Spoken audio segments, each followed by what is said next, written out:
我叫黄桂兰，牡丹江人。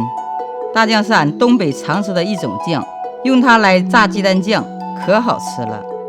做炸鸡蛋酱主要用的是笨鸡蛋、大酱，再加一点葱、辣椒。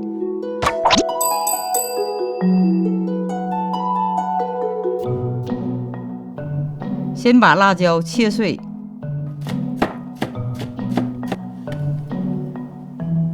大葱切成末备用。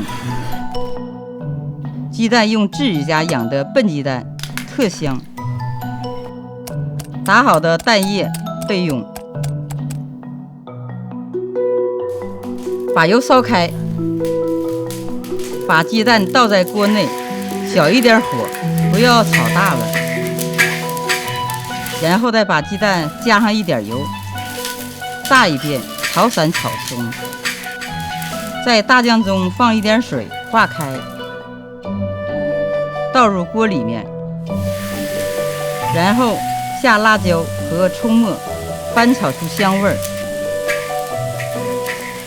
烧收一下汁儿，香浓浓的炸鸡蛋酱就做成了。浇在上面拌一拌，吃起来可香可香了。